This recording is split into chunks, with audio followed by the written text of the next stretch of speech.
Na época das cruzadas, um cavaleiro nas suas andanças encontra um rabino já cego, todo maltrapilho e, pelo jeito dele de falar, já bastante fora de si, maluco.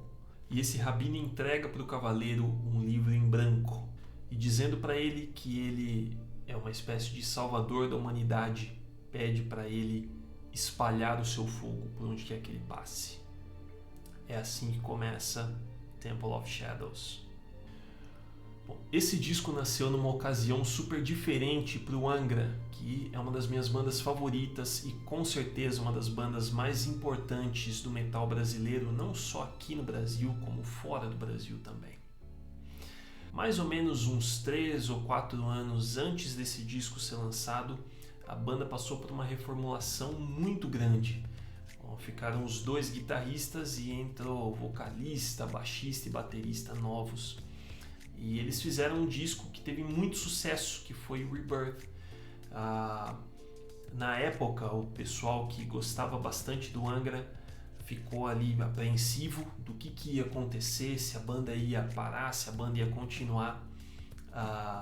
E também tinha uma espécie de, entre aspas, rivalidade com o Xamã, que foi a banda formada pelos membros que saíram do Angra, né? Inclusive, talvez você conheça o Xamã pela famosa música do Boris, da novela O Beijo do Vampiro. Eu vou deixar o link aqui no comentário fixado para você ouvir e lembrar.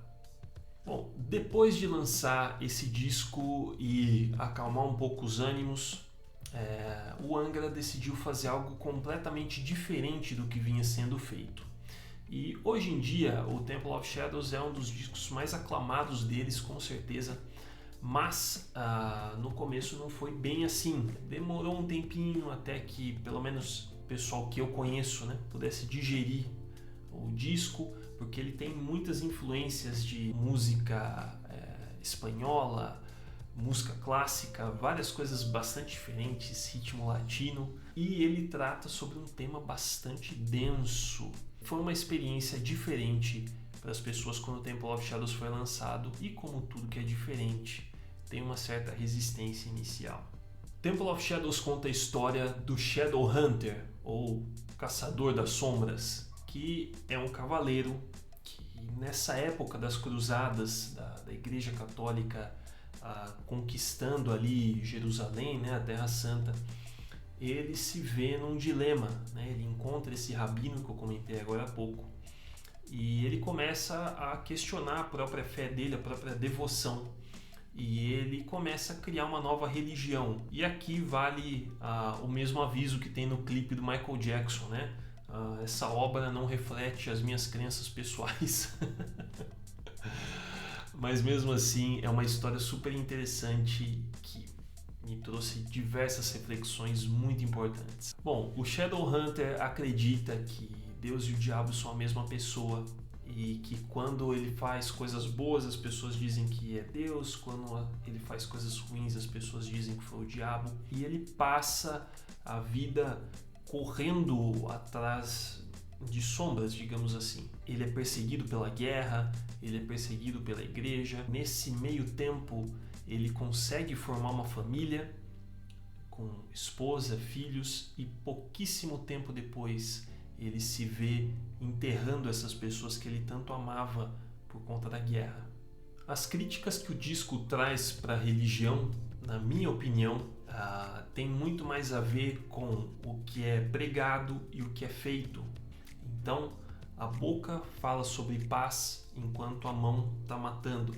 As pessoas falam sobre perdão e estão impondo punição para as outras.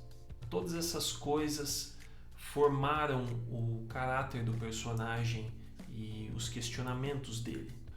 O mundo de Temple of Shadows é marcado por diversas dessas dualidades, como a certeza e a dúvida, anjos e demônios, paz e guerra, emoção e razão, e assim por diante.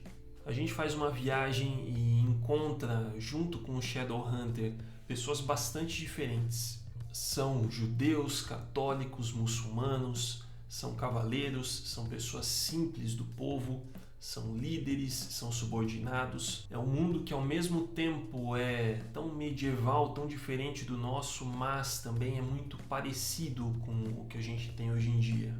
Esse é um ótimo contexto para a gente refletir se aquilo que a gente diz para as pessoas é a mesma coisa que a gente pratica, é a mesma coisa que a gente faz. É muito fácil a gente se deixar levar por palavras bonitas ou por ideias que a gente considera legais, mas quando chega a hora de agir, quando a porca torce o rabo, como dizia minha avó, é aí que a gente vê realmente do que a gente é feito, no que a gente de fato acredita, por quais pessoas a gente seria capaz de dar a nossa vida ou não.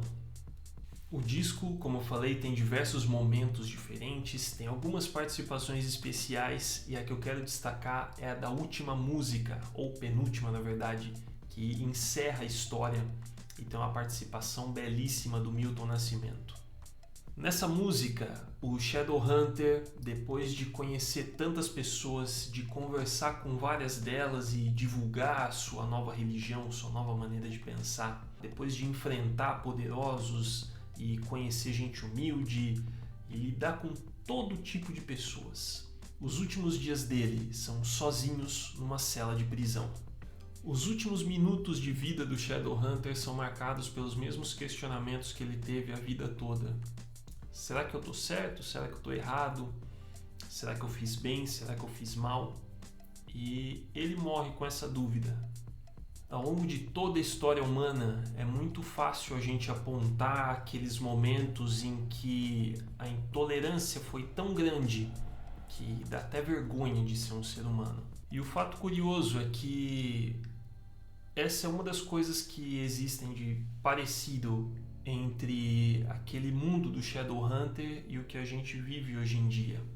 Porque a intolerância está por todas as partes. Você não precisa navegar muito pela internet para ver alguém sendo completamente agressivo com outra pessoa só porque ela pensa diferente em uma coisa pequena da vida. É nessas situações que a gente vê o poder de uma narrativa. Todo ser humano ele é guiado por narrativas e a gente pode ver a bênção e a maldição nisso. Se tem uma coisa que a gente pode aprender com o Temple of Shadows é que os extremismos levam a gente a guerras e aquilo que existe mais lamentável no mundo. A gente não precisa terminar sozinho numa cela igual Shadowhunter. Tem destinos muito melhores e mais felizes a partir do momento que a gente passa a abraçar as diferenças e entender que todo mundo é importante à sua maneira. Bom, falando rapidinho sobre a arte desse disco, o encarte dele é lindíssimo, é todo aqui em arte bizantina, tem o São Jorge aqui, né, ó, e o capeta embaixo, acredito eu, né? E uma coisa muito bacana sobre esta cópia aqui do Temple of Shadows é que eu tenho ela autografada pelo Kiko. E foi um momento muito legal. Eu fui numa Expo Music, não me lembro exatamente o ano, talvez 2010, qualquer coisa assim, 2011. E eu comprei esse disco lá e tive a oportunidade de encontrar com ele, pedi um autógrafo e ele falou: "Valeu, campeão!" E assinou para mim. Bom, e esse foi o Temple of Shadows. Não vou mentir para você não, daria para fazer um vídeo muito mais longo sobre ele porque o conteúdo dele é muito denso. Eu procurei não abordar muitos os temas que eu discordo. A ideia aqui do canal é dividir com você histórias, mas mesmo com esses pontos que eu não concordo, esse foi um disco que me trouxe muitos momentos felizes. Várias amizades que eu tenho hoje começaram na época desse CD aqui. Então eu sou muito grato por ter tido contato com a música do Angra durante a minha adolescência e até hoje. São esses laços que mostram pra gente o poder incrível da música de unir pessoas por mais diferentes que elas sejam. E eu sou eternamente grato por isso. Eu sou o Rafa e é isso pelo vídeo de hoje. Te agradeço demais por ter me acompanhado até aqui. Aqui nesse canal eu te conto as histórias por trás de livros, discos, jogos e é sempre um prazer dividir essas histórias com você. Um beijo no seu coração e até a próxima.